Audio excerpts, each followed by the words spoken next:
y como era ciudadano francés, él podía viajar con su familia, aunque yo no tenga ciudadanía francesa. Lo que me parece, por cierto, algo tan, la manera que eso se llevó a cabo y que yo lo viví como ciudadana americana, siendo la inmigrante que iba a Francia, me pareció tan increíble, porque si hubiera sido lo contrario, hubiera tenido que llenar una solicitud, pagar miles de dólares para poder venir, pero allá, o sea, yo decía, ¿estás seguro que eso está bien? Porque decía, si usted es ciudadano francés, tiene el derecho de venir con su familia, o sea, su esposa, su esposo y sus hijos, y eso es lo que hicimos. Cogimos los papeles, o sea, hay en Francia hay una carta que tú vas a conocer, Erika, que se llama Le Carnet, Livre de De Famille. famille. Entonces, que te entregan cuando tú te casas, entonces ahí está el nombre del esposo, el nombre de la esposa, y después pones todos los nombres de los hijos, y eso es como la prueba, y eso te acompaña toda la vida. Entonces, llegamos a la frontera, o sea, llegamos a Francia, no, antes de subirnos al avión, nos pidieron la documentación para mostrar que podía yo viajar, siendo ciudadana americana, estadounidense, y ya, llegamos allá y pudimos entrar, felizmente pudimos entrar antecito de que se ponga un poco más, hayan más restricciones. Entonces eso fue en el Nuevamente. 2020, nos quedamos 3 meses y, este año mis hijos y mi esposo se fueron todo el verano. Entonces este año también pudieron estar mis hijos allá. Y este año, pues lo que hablabas del idioma y la cultura, mi hija ha regresado con un francés perfecto, ¡Qué habla divino! ¡Qué o sea, divino! habla con frases completas, los verbos donde tienen que ir, los sustantivos donde tienen, o sea, todo perfecto, No hay con un nada mejor que la vocabulario. práctica. Sí, y yo le dije a mi suegra, le dije, es que como que mi suegra, ella creo que quería ser profesora. Entonces ella como le hablaba como una maestra de kinder, entonces todo le explicaba y es increíble, cuando la escucho hablar es increíble. Me encanta, me Me encanta. encanta, Es divino me eso, encanta. pero vos sabés que en algunos países, y este es el caso de Argentina, por eso lo conozco, y hasta el día de hoy, los ciudadanos argentinos que tienen familia que no son argentinos no pueden entrar, hay todo un problema. Por eso te digo, Francia tuvo esta posibilidad, pero hay un montón de países que no. Y la verdad que qué bueno que hayan podido disfrutar de ese privilegio, y cambiar de aire, y también el apoyo de los abuelos, ¿no es cierto? Que durante la pandemia, como bien decías, uno tiene trabajo y además tiene a los chicos en casa y además trata de hacer todo, ¿no es cierto? Sí, sí, no, eso nos ayudó bastante y bueno, podemos seguir trabajando, ¿no? Sí, sí, Porque claro. si no, ¿cómo? Oye, Dai, ¿cómo? Yo le digo Dai a mi amiguita. am, ¿Cómo encuentran ese balance entre los tres idiomas? ¿Es algo que fluye naturalmente? ¿Es algo que determinado que dice, no, que si de esta hora hasta ahora hablamos inglés, de esta hora es francés o español? ¿Cómo funciona todo eso? Bueno, cuando mi hijo tiene 10 años y mi hija 4, cuando nació mi hijo y antes de que nazca mi hijo, yo tuve una preparación, o sea, yo me puse a ver televisión en español para practicar, para ponerme, porque yo vivía mi mundo en inglés y en francés. Entonces yo sí decía, se me va a hacer difícil, ¿cómo voy a hacer? Entonces yo me preparé, yo busqué blogs, busqué consejos, me puse a ver La Reina del Sur todas las noches, o sea, de verdad que eso hice. Incluso en mi blog tengo algo que dice algo así como que cómo las telenovelas me ayudaron a crear hijos bilingües, algo así. Entonces, fue algo súper importante que mi esposo y yo siempre decíamos, queremos que hablen español, queremos que hablen francés. Es importante que puedan comunicarse bien y de una manera completa, vamos a decir, con los abuelitos y con la familia. Entonces, con mi primer hijo era one parent, one language, o sea, Ujú. un papá, un idioma. Entonces, yo hablaba en español, mi esposo hablaba en francés, entonces mi hijo sabía que si mamá hablaba, pues le contestaba en español y que si el papá hablaba, le contestaba en francés. Cuando él comenzó la escuela, ya comenzó el inglés, pero seguíamos como quien dice, estamos disciplinados. Ahora, con mi hija, pues obvio es más difícil porque mediante el más grande va creciendo, él prefiere el inglés más, que Ujú. ya lo han de haber escuchado muchas veces, y ella comenzó también ir a una guardería ya comenzó bien temprano, a los 20 meses, que fue antes de los 2 años. Mi hijo comenzó a los 2 años y medio, entonces a él el inglés comenzó más tarde. Entonces mi hija sí como que hablaba más inglés, pero nunca hemos puesto horario. Siempre hemos tratado de ser, yo hablo en inglés, yo hablo en español y mi esposo en francés. Ahora, la ventaja que nosotros tenemos en nuestra familia es que mi esposo habla español y yo hablo francés. Entonces, no hay nadie, no hay ningún padre que se siente como excluido o que no entiende lo que está pasando. Eh, y a veces, pues, Ludo hasta puede contestar en español, sí, mi esposo, o yo también puedo contestar en francés. Entonces, no tenemos horario. Y ahora que han regresado, pues hablan mucho más en francés. Pero sí, cambia todos los días. Mis 2 hijos están en programas bilingües, entonces mi hijita recién comenzó UPK, que es pre-kinder, está haciendo un día en inglés y un día en español, pero antes de eso estaba solamente en español. Ah, Entonces era escuelita solo en español. Y mi hijo sí desde kinder ha estado en programa bilingüe, entonces él sabe leer y escribir en español y en francés. y ellos entre ellos dos, ¿qué hablan? Hablan, yo creo que en este momento hablan más francés e inglés, pero creo que es porque han estado en Francia y en Francia solamente hablaron en francés entre ellos, porque mis suegros no hablan inglés. Wow, qué lindo, me encanta. La verdad que es fantástico esto del día a día, ¿no? Cuando lo vas contando nos imaginamos un poco la casa dando vuelta, ¿no?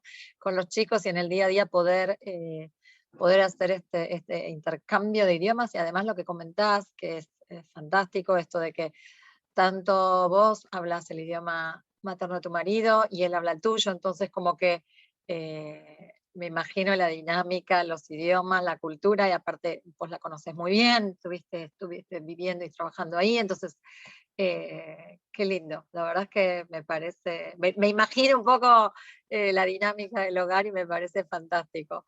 Contanos un poco de tu nuevo trabajo, de Moms Raising, que es Mamás con Poder, los proyectos que hay, todo el tema de la situación política, esto que contabas un poco, de cómo involucrar a los padres. Ahora viene en Estados Unidos, hay todo un debate sobre los impuestos, sobre los niños. Bueno, contanos, no voy a anticipar nada, contanos un poco todo lo que estás haciendo. Bueno, sí, Moms Rising es una organización nacional sin fines de lucro y tiene más de 1 millón de miembros en todos los estados. Y nuestro equipo también es un equipo virtual. Entonces nosotros estamos haciendo el trabajo virtual antes de que haya que hacer trabajo virtual, ¿no? Entonces, y Mamás con Poder es la comunidad hispanohablante de Moms Rising.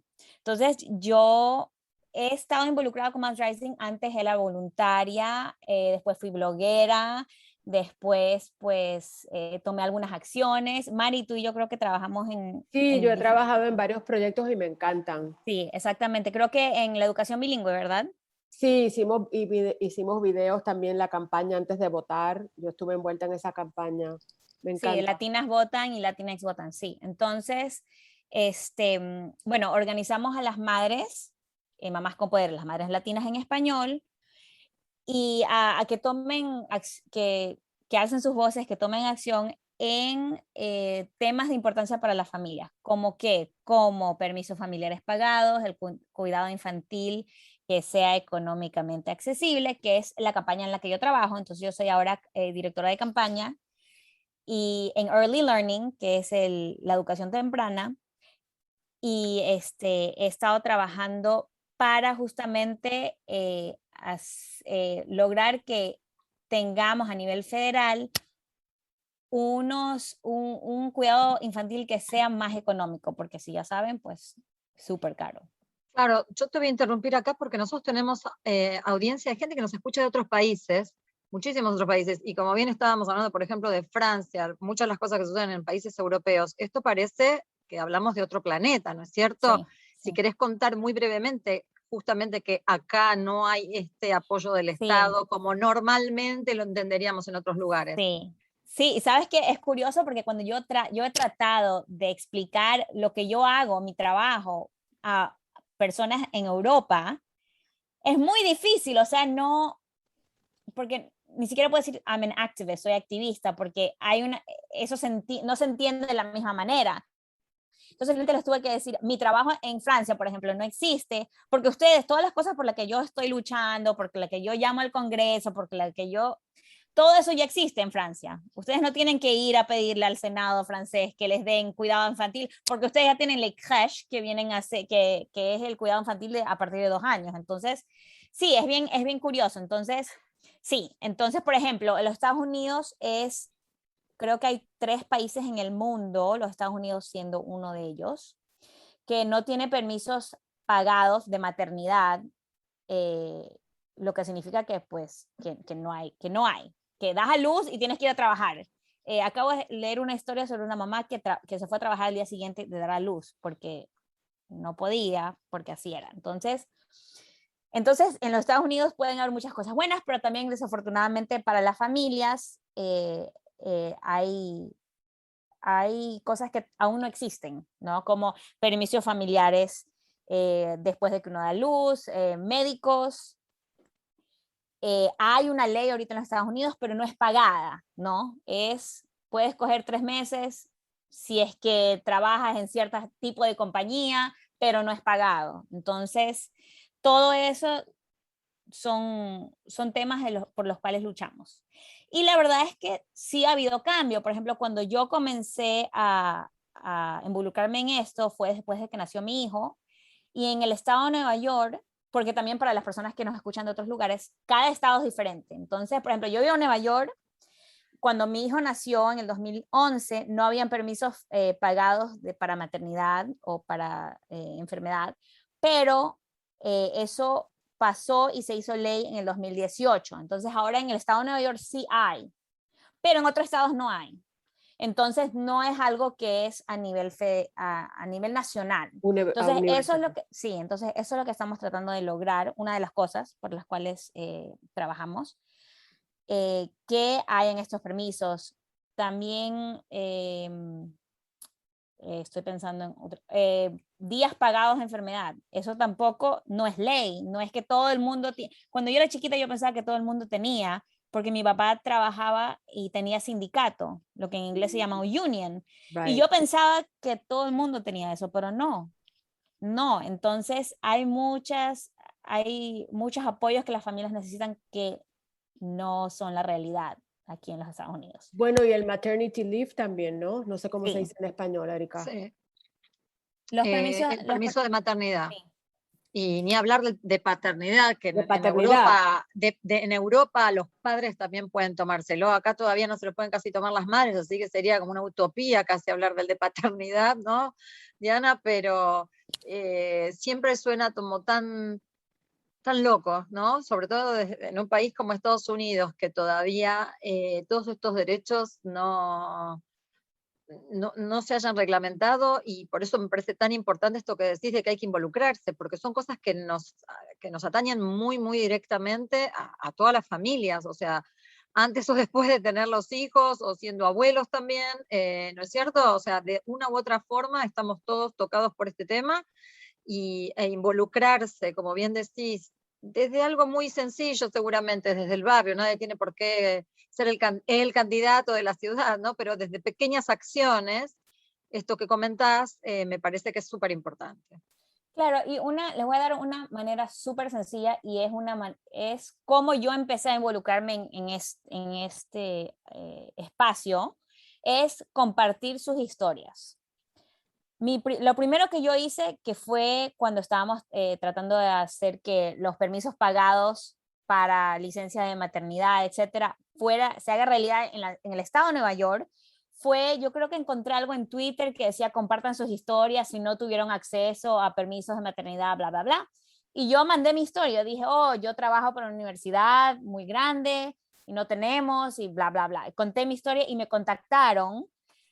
Y lo que pasa es que las organizaciones como Moms Rising, Mamás con Poder, buscan a personas para que puedan compartir sus historias, porque eso es lo más importante, porque eso tienen que compartir con las personas que están que están en el Congreso, que están en los consejos.